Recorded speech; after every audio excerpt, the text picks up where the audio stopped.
Hello friends, this is Professor Himanshu Deshmukh. So today we will see second problem based on friction. Now the problem says a body of weight 450 Newton is pulled up an inclined plane by a force of 300 Newton.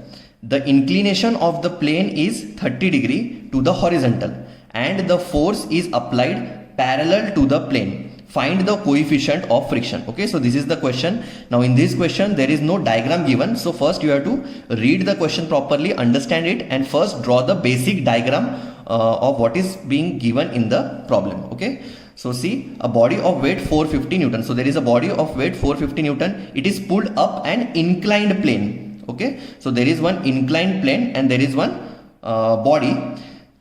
This body is pulled. Okay, it is pulled up. So this body is being pulled up on inclined plane, okay, by a force of 300 Newton. So there is this force by which we are pulling this body in the upward direction, which is of 300 Newton. Okay, and what is the weight of this? It is 450 Newton.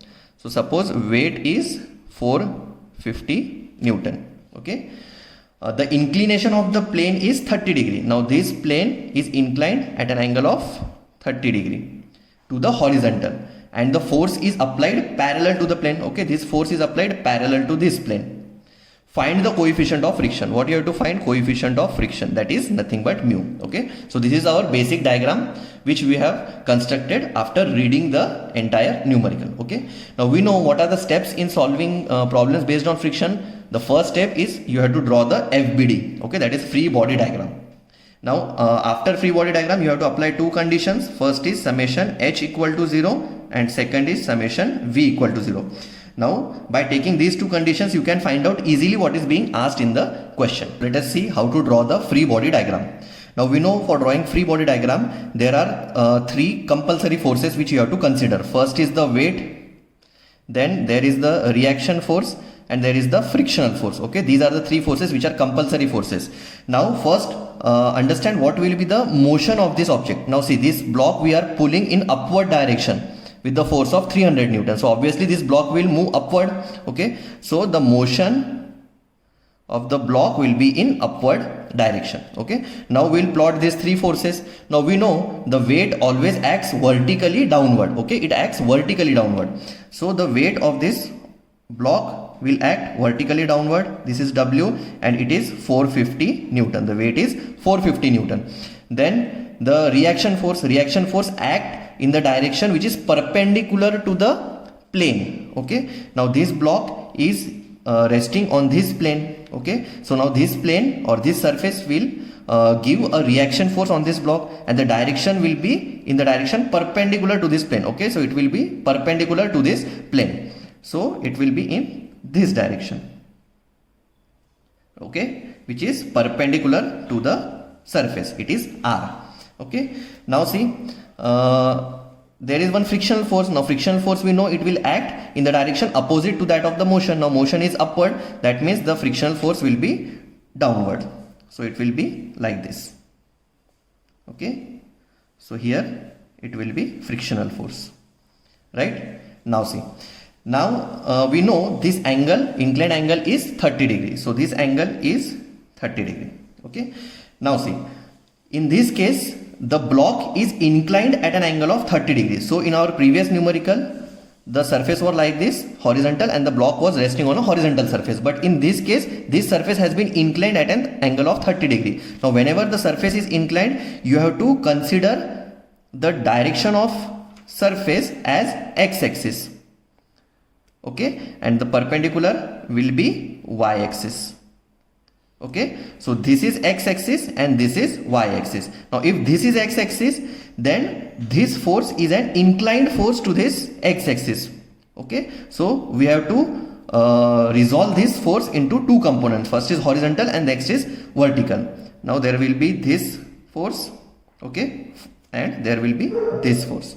Okay, so we have resolved this W in two components, horizontal component and vertical component. Now always remember, if this angle is 30 degree, this angle will also become 30 degree. Okay, and if this is 450 Newton and if we resolve this 450 in two components, so since angle is with this angle is with this force, so this force will become 450 cos component. Okay, now you may imagine that since this is horizontal component, this will become cos component. Okay, but it is not like this. The angle is with this force. Okay, the 450 Newton is making angle of 30 degree with this force, so this force will become cos component, so it is 450 cos 30, and obviously if this is 450 cos 30, this will become 450 sin 30.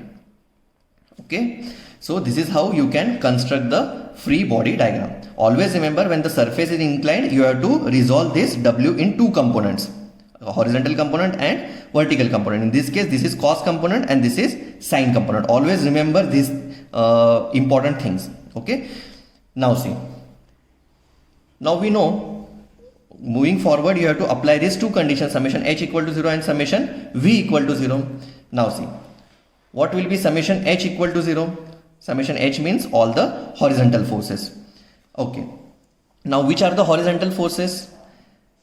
Okay, there is one more force which was remaining. This force is pulling and this force is 300 Newton. Okay, so you have to mention that in your free body diagram. It is in this direction, so this is 300 Newton. Okay, apart from these three forces, if there are some certain another forces, that also you have to include in free body diagram. So this is 300 Newton. Now this free body diagram is complete. Now applying summation h equal to 0. Okay, summation h means all the horizontal forces, and since this is x-axis, okay, so these are horizontal forces and these are vertical forces. Okay, now see which are the horizontal forces. This 300, it is going towards right, so it will be positive, and these two forces are going towards left, so it will be negative. So summation h equal to 0 will become 300 minus 450 sin 30, minus 450 sin 30, and minus f. Now what is f? F we know, it is mu r. Okay, f is nothing but f is mu r. Okay, it is equal to 0. Now mu r, taking mu r towards right side, mu r will become 300 minus 450 sin 30. So we are just putting minus mu r towards the right side. Okay, so if we simplify this, mu r is equal to, it becomes 75. Okay, now this is unknown, so let us give the equation 1. Okay, now we have taken summation h equal to 0. Now let us take summation v equal to 0.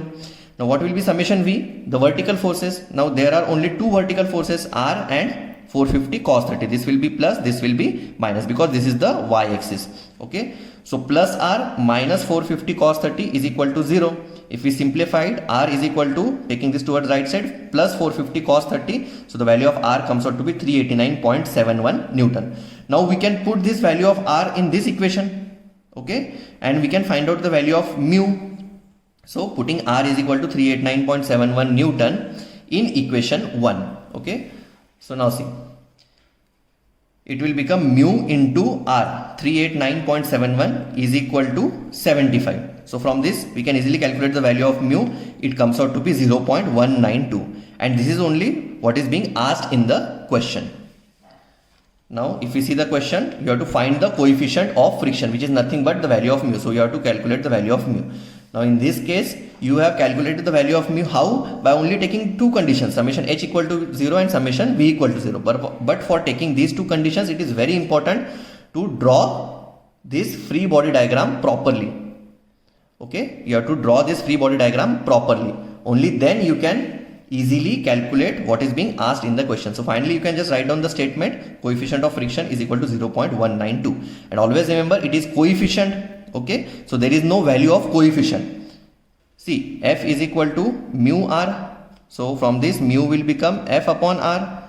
So f is force, which is in Newton, r is normal reaction, it is also force, it is also in Newton, so these two will be cancel out, and mu will have no unit. Okay, so this is mu is equal to 0.192, which is coefficient of friction. Okay, I hope you have understood this particular question. Thank you.